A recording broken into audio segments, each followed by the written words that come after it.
Jacob's Well, un popular pozo para nadar cerca de Wimberley, permanecerá cerrado a los nadadores en el futuro previsible. El dron se deslizó bajo la superficie y sus luces atravesaron el agua azul clara del pozo de Jacob.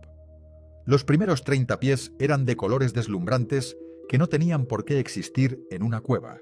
Rayos de luz solar, filtrada paredes de piedra caliza pálida que brillaban en color turquesa y dorado agua tan clara que parecía aire líquido. Pero esta no fue una inmersión cualquiera.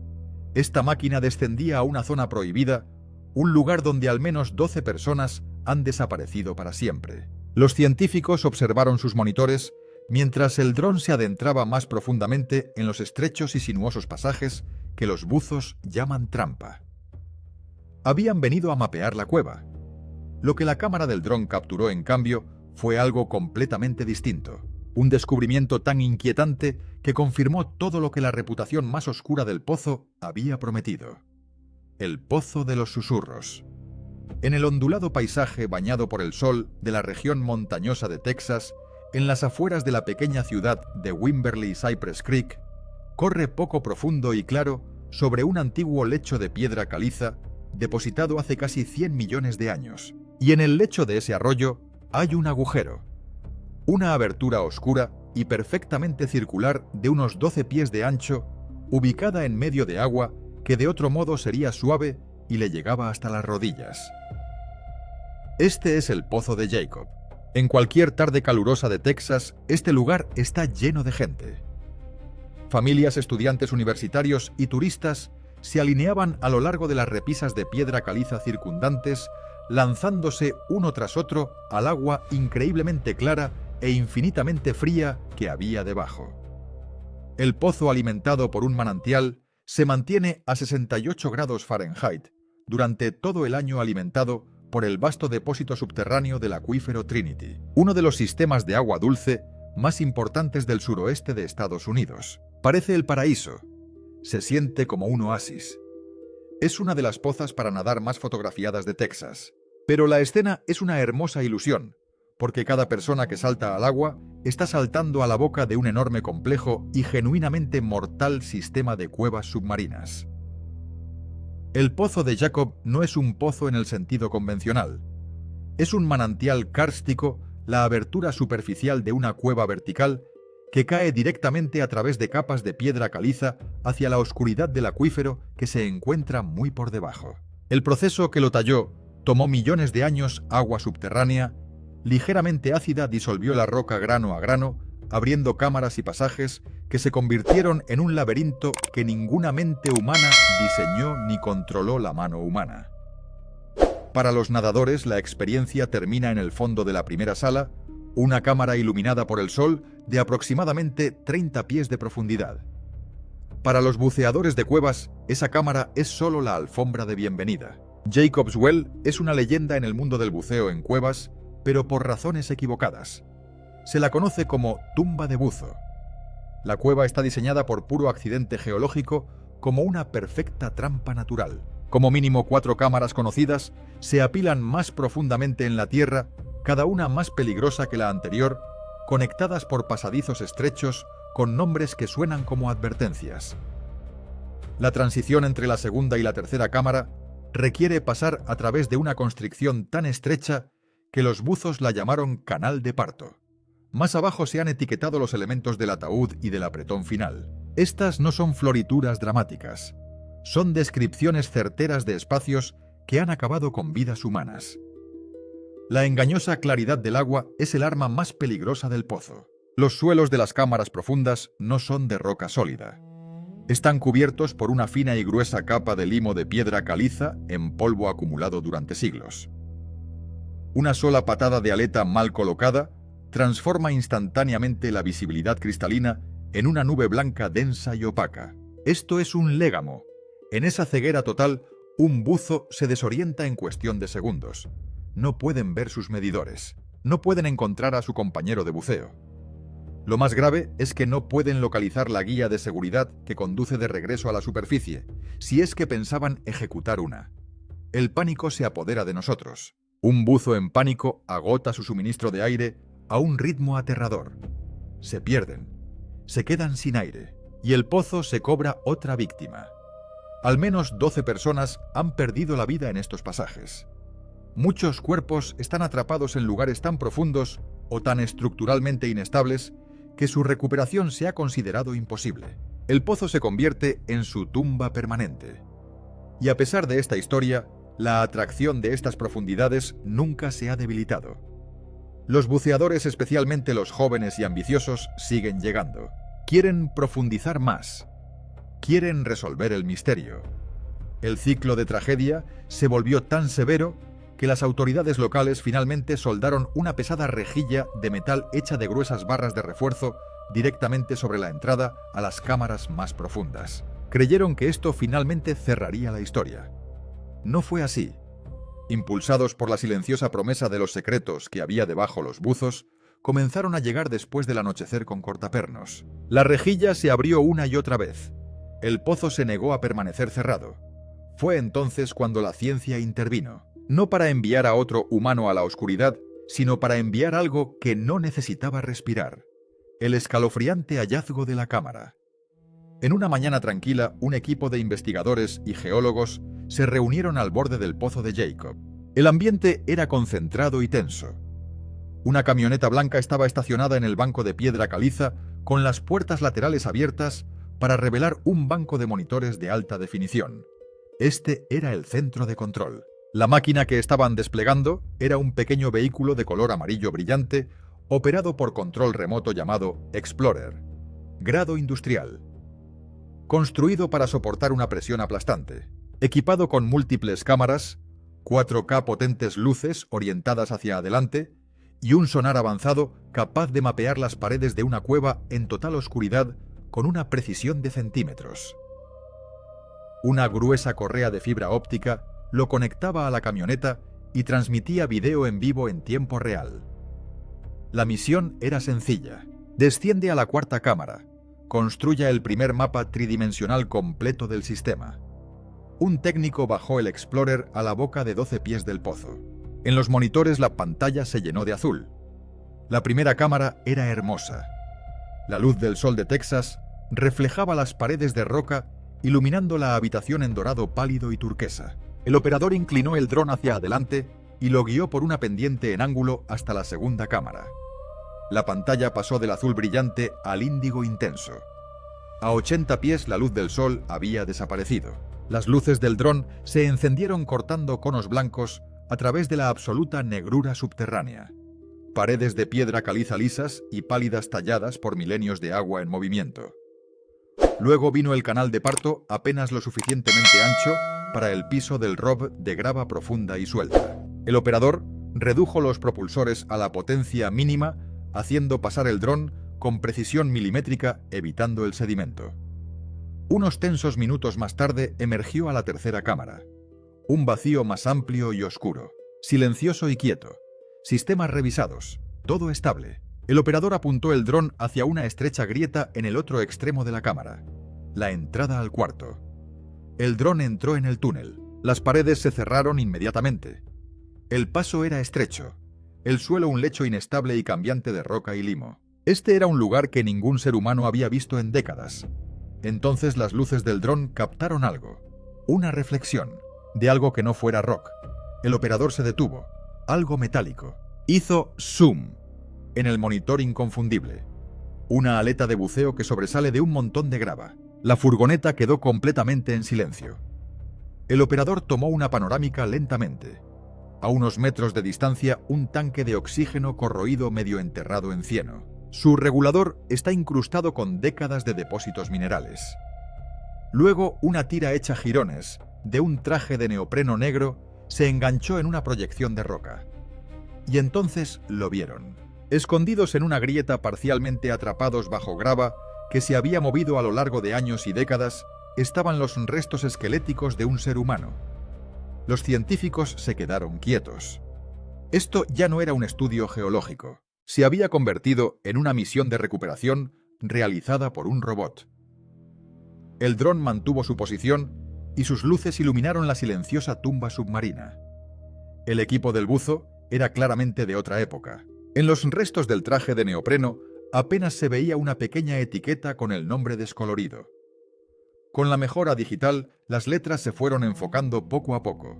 El nombre decía Kent Mopen. El nombre golpeó al equipo como un impacto físico. Kent Mopen no era un buzo más perdido. Su desaparición el 9 de septiembre de 1979 fue uno de los incidentes más documentados e inquietantes en la historia del pozo, que generó cobertura periodística, una importante operación de rescate y un trauma comunitario que Wimberley había acarreado durante más de 40 años. Ahora un robot estaba proporcionando la respuesta décadas después del hecho. Las imágenes revelaron el mecanismo con terrible claridad. El pasaje era extraordinariamente estrecho. El suelo era de grava inestable que podía fluir y caer en cascada como un líquido en cámara lenta cuando se la molestaba. Kent no se había quedado simplemente estancado. La cueva lo había enterrado. Pero el dron no estaba terminado. A medida que la cámara avanzaba, las luces encontraron otro conjunto de tanques de buceo. Otro finlandés. Kent Mopen no estaba solo cuando murió. La furgoneta absorbió la idea en silencio.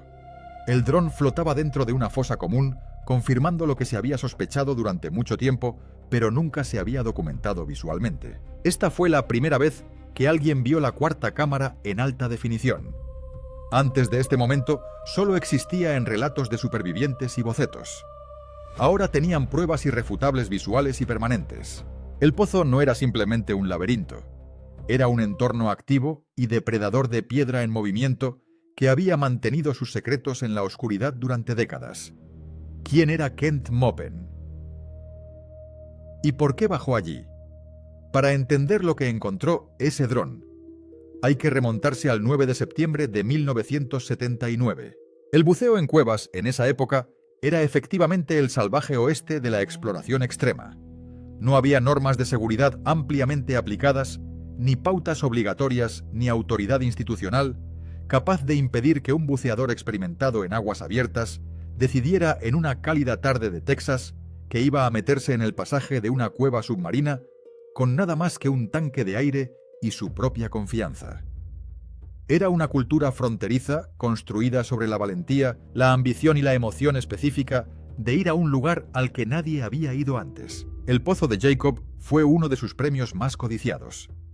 La cuarta cámara, en gran parte no cartografiada y rara vez alcanzada, ocupaba un lugar específico en la mitología, la última frontera del sistema, la sala que separaba a los serios de todos los demás. Kent Mopen fue creado para ese mundo. Experimentado intrépido, obsesionado con el pozo después de múltiples inmersiones que lo habían llevado progresivamente más profundo sin satisfacer la compulsión.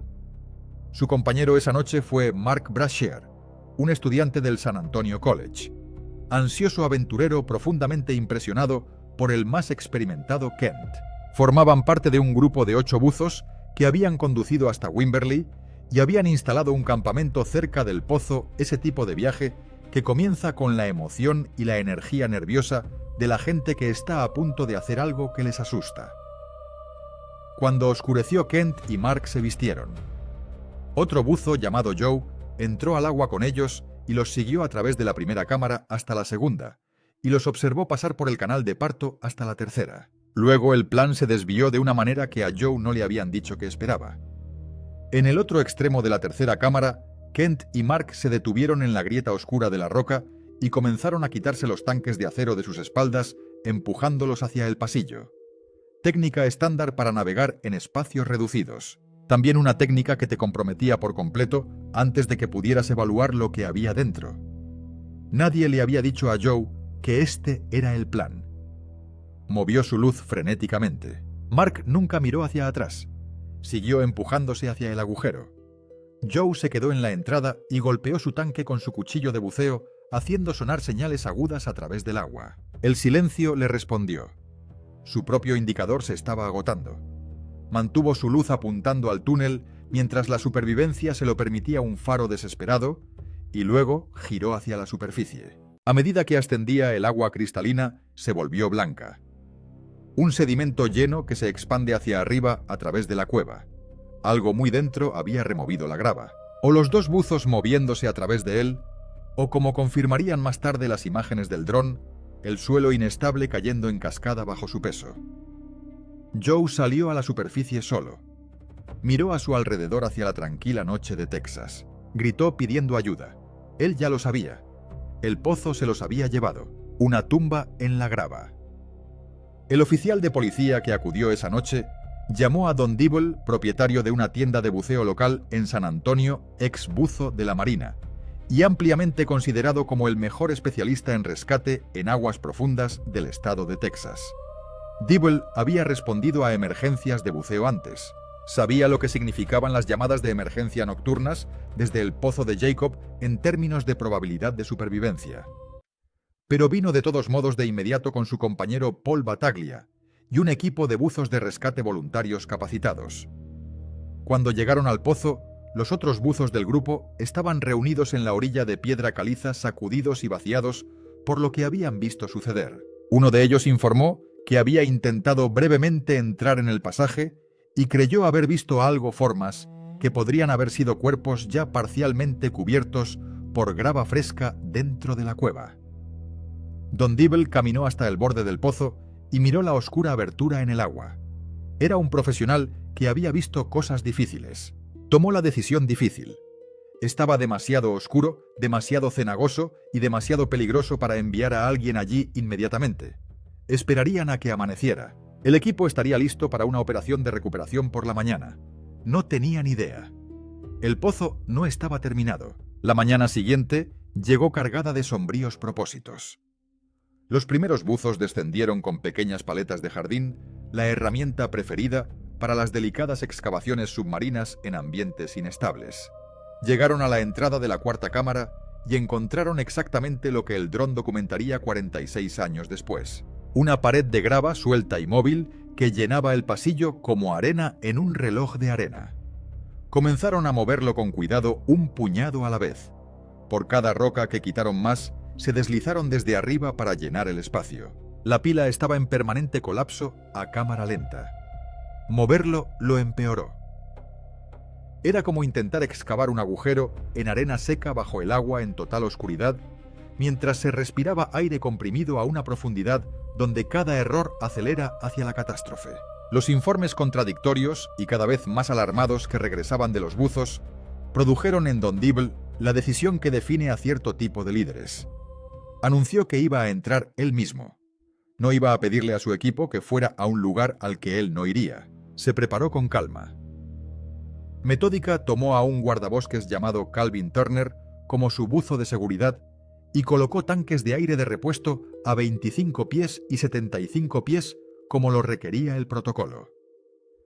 Pasó su línea de seguridad desde la superficie hasta la cueva. A la entrada del pasaje fatal, se detuvo y comprobó su manómetro. 1100 libras por pulgada cuadrada. Lo calculó en función de su profundidad, su carga de trabajo, la temperatura del agua. Tenía aproximadamente 10 minutos. Le dio la señal de aprobación a Calvin, que mantenía su posición en la entrada, y empujó la cabeza y los hombros por la abertura. Todo el montón de grava se derrumbó. Una cascada de rocas y limo cayó en un instante y lo enterró en sus brazos. El agua pasó de visibilidad clara a cero antes de que pudiera procesar lo que había sucedido. Estaba atrapado en la más absoluta oscuridad, incapaz de mover los brazos, incapaz de golpear su tanque para pedir ayuda, incapaz de indicarle al buzo, que estaba a 1 metro detrás de él, que estaba en problemas. Su frecuencia respiratoria se disparó involuntariamente. El aire comprimido, que le había prometido 10 minutos, comenzó a drenarse a un ritmo que podía sentir pero no controlar. Sintió que la conciencia empezaba a alejarse de los bordes. En ese momento, Don Dibble tomó el tipo de decisión que solo es posible cuando se han eliminado todas las demás opciones. Aceptó que iba a morir en el pozo de Jacob junto a los hombres que había venido a buscar. Decidió que en lugar de pasar su último aire presa del pánico, aceleraría el proceso. Abrió la boca y empezó a tragar el agua limosa. Entonces su cuerpo actuó sin permiso. Una convulsión violenta e involuntaria, el reflejo de supervivencia más profundo que posee el sistema nervioso humano, sacudió todo su cuerpo. Lo cambió lo suficiente. A través de la nube opaca de limo removido, apareció una luz. Calvin Turner reconoció lo que significaba la nube de limo y se acercó sin dudarlo. Extendiendo un regulador de repuesto, un cable pulpo hacia la oscuridad, la mano de Don lo encontró. Se lo metió en la boca y respiró por primera vez como un hombre que acababa de regresar de un lugar del que la mayoría de la gente no regresa. Estaba vivo. Pero la historia no terminó con él. En la lucha, Don había tragado cantidades importantes de aire junto con el agua. A medida que él y Calvin ascendían hacia la superficie, la presión del agua disminuía con cada pie que subían. Ese aire comenzó a expandirse dentro de su estómago, de la misma manera que el gas se expande en cualquier recipiente presurizado cuando se libera la presión. No pudo expulsarlo. El dolor aumentó hasta un nivel que luego describió como más allá del lenguaje. Entendió lo que significaba una embolia gaseosa. Comprendió que no podía ascender lo suficientemente lento para estar seguro y lo suficientemente rápido para sobrevivir simultáneamente. Eligió rápido y se abrió camino hacia la superficie. Cuando salió del pozo de Jacob, su estómago estaba tan distendido que era irreconocible. Se sacó el regulador de la boca y gritó. El dolor, diría más tarde, estaba más allá de cualquier cosa que hubiera experimentado en una vida que incluía situaciones genuinamente peligrosas. Duró 12 horas. En Brooke Army Medical Center, los médicos lo trataron inicialmente por enfermedad de descompresión. La cámara de recompresión no ayudó. Los rayos X revelaron la verdad. La pared de su estómago se había roto internamente debido a la presión del gas en expansión. La peritonitis resultante, una infección masiva de la cavidad abdominal, fue una afección que mató a la mayoría de los pacientes antes de que estuviera disponible la intervención quirúrgica moderna. El cirujano que lo operó describió cortarlo como si cortara una pelota de baloncesto completamente inflada. Fue una lesión entre 1.000.000 producida por una secuencia de eventos que nunca antes habían sido documentados en la medicina del buceo. El hecho de que Don Dibble sobreviviera es, según cualquier evaluación razonable, un milagro. Mientras luchaba por su vida en un hospital de San Antonio, la operación de recuperación continuaba en el pozo. Otro buzo experto, Don Broad, descendió y confirmó lo que ahora informaban todos los buzos que habían llegado a ese pasaje. La grava estaba intransitable. El único camino para recuperar a Kent y Mark requería retirar todo el lecho de grava de arriba hacia abajo, trabajando a través de 60 pies de agua con equipo industrial. Se contrató a la empresa comercial Schaefer Diving. Trajeron una manguera de succión industrial y comenzaron el extraordinario trabajo de aspirar toneladas de grava desde las profundidades y depositarlas en Cypress Creek. Días de trabajo. Por cada metro que despejaban las inestables paredes del pasaje, contribuían más. El pozo estaba rellenando activamente el espacio que crearon. El dinero comprometido se acabó antes que el pasaje. Llegó un equipo de evaluación final de la empresa Brown y Root y emitió el mismo veredicto que todos los expertos. El riesgo era categóricamente inaceptable. El pozo era una tumba móvil y autosellante. 12 días después de la desaparición de Kent Maupin y Mark Brashear, finalizó la búsqueda oficial. Los dejaron donde estaban. El pozo fue sellado con una tapa de concreto y una rejilla permanente. El fatal lecho de grava, como llegó a ser conocido en la comunidad de buceadores, había derrotado todos los esfuerzos humanos por recuperar lo que contenía. Un portal en el agua. La misión del Drone Explorer logró algo que décadas de buceo humano y esfuerzos institucionales no habían logrado producir. Un relato visual claro y documentado de cómo era realmente la cuarta cámara y cómo mataba exactamente. Y así sucesivamente. Así que la mayoría de las personas nunca saben la extensión del pozo en el que están nadando. Es una cueva difícil de bucear. Sin el entrenamiento adecuado podría ser mortal. Los científicos que vieron esas imágenes en tiempo real estaban visiblemente conmocionados. Varios de ellos habían estudiado profesionalmente los sistemas de cuevas durante años. Ninguno de ellos había visto nada parecido a lo que las luces de un pequeño R o V amarillo revelaban en esos pasajes. Pero las imágenes resolvieron el misterio físico sin tocar el más profundo. Porque el pozo de Jacob nunca ha sido solo una característica geológica. Para las personas que lo conocen, viven cerca de él, o lo han encontrado de maneras que no pueden explicar completamente. La piedra caliza que forma Texas Hill Country es una de las rocas superficiales más antiguas del estado depositada durante el período Cretácico y moldeada por el agua en una escala de tiempo que hace que la historia humana parezca una tarde. La meseta de Edwards, de la que forma parte esta región, contiene cientos de cuevas manantiales y elementos kársticos. Ventanas a un mundo subterráneo que cubre miles de kilómetros cuadrados y se conecta de maneras que aún se están cartografiando. Jacob's Well se encuentra en la expresión superficial de uno de los nodos más importantes de ese sistema. No es simplemente una cueva. Es un portal viviente al acuífero Trinity, una de las principales fuentes de agua para millones de personas en el centro de Texas. El caudal del pozo se ha utilizado durante más de un siglo como indicador de la salud del acuífero. Cuando el pozo fue descubierto por primera vez en 2009 y nuevamente en períodos de sequía en los años siguientes, es una señal de advertencia que se registra en todo el sistema regional de gestión del agua. Durante más de 100 años, los lugareños han descrito el pozo como sin fondo. El dron pareció desmentir esto al mapear las cámaras conocidas. Pero las cámaras conocidas son solo aquello a lo que se ha accedido. El sistema es un panal de pasajes de piedra caliza disuelta que se extienden en múltiples direcciones desde el eje vertical principal. Los buzos que llegaron a la cuarta cámara y sobrevivieron informaron haber sentido el movimiento del aire a través de grietas en las paredes de roca, movimiento que implica conexiones con espacios más allá. El sonar del dron capturó lecturas que sugerían vacíos adicionales detrás de las paredes de los pasajes por los que viajaba. La cuarta cámara puede no ser un punto final. Puede ser un filtro, un cuello de botella entre la cueva accesible y un sistema más profundo al que nunca se ha entrado. Luego está lo que los pueblos indígenas de esta región entendían sobre este lugar mucho antes de que llegaran los colonos europeos y le pusieran el nombre de un hombre llamado Jacob.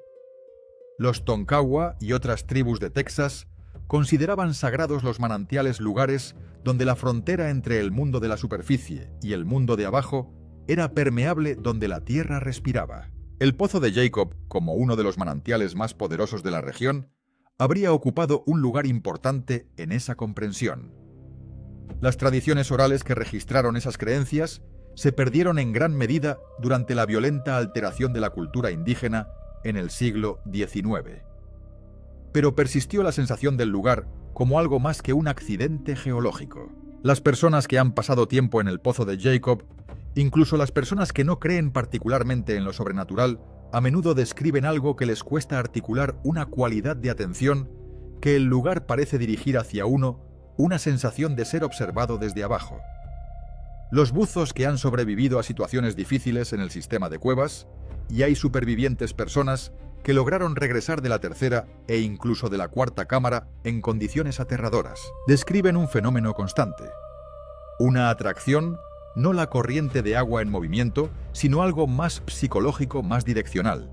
Una compulsión de profundizar un poco más, de ver qué hay alrededor del siguiente giro, de empujar más allá del punto donde una evaluación racional diría que nos detuviéramos. Ya sea que esto represente un fenómeno ambiental genuino, alguna combinación de narcosis por nitrógeno, niveles de oxígeno, acumulación de dióxido de carbono o infrasonidos provenientes del movimiento del acuífero, a través de pasajes estrechos o algo completamente distinto, la experiencia se reporta de manera tan consistente que no se puede descartar. Y luego está el propio acuífero. El acuífero Trinity es un sistema subterráneo antiguo, en gran parte inexplorado, que cubre enormes porciones de Texas. No se sabe del todo qué vive en él, qué se ha adaptado a lo largo del tiempo geológico a su oscuridad total, su temperatura constante, su composición química. Existen especies adaptadas a cuevas en todos los sistemas kársticos de todo el mundo, incluido Texas. En la salamandra ciega de Texas, que se encuentra solo en el acuífero Edwards hacia el oeste, se ven tortugas, varias especies de peces bagres, peces luna y percas. Por lo general se trata de animales que han entrado en la cueva, se han perdido y no pueden salir. No viven en un ambiente de cueva. Evolucionado en total oscuridad durante millones de años, ¿qué adaptaciones equivalentes podrían haber ocurrido en la misma escala de tiempo en el sistema Trinity? En pasajes que ningún investigador ha llegado todavía, es una cuestión científica legítima. se desconoce la respuesta. La ausencia de conocimiento no es lo mismo que la ausencia de posibilidad. Jacob's Well es una maravilla natural, una maravilla hidrológica, una ventana directa e irreemplazable a uno de los sistemas hídricos más críticos del suroeste de Estados Unidos. También es una tumba que alberga al menos a 12 personas y se niega a entregarlas. Independientemente de lo que creas sobre lo que contiene debajo de su superficie, lo geológico, lo histórico, lo ecológico, lo teórico, una cosa está más allá de toda discusión. Ha guardado sus secretos durante mucho tiempo. El dron vio más dentro de lo que cualquier humano había logrado en décadas. Y cuando las imágenes fueron revisadas en su totalidad, cuadro por cuadro, en la tranquilidad de un laboratorio de investigación en los días posteriores a la misión, los científicos notaron algo que no habían discutido públicamente. En el límite mismo del alcance del sonar del dron, más allá de la cuarta cámara, las lecturas sugirieron que el pasaje continuaba. Hasta dónde el sonar no pudo determinarlo. La señal se disolvió en estática antes de que se pudiera formar una respuesta. El pozo es más profundo que el mapa. ¿Es el pozo de Jacob un lugar maldito? ¿Un accidente geológico que acaba matando gente? ¿O algo más extraño para lo que la ciencia aún no ha encontrado un lenguaje? Deja tus pensamientos en los comentarios. Y suscríbete para recibir más historias que van más allá de la superficie.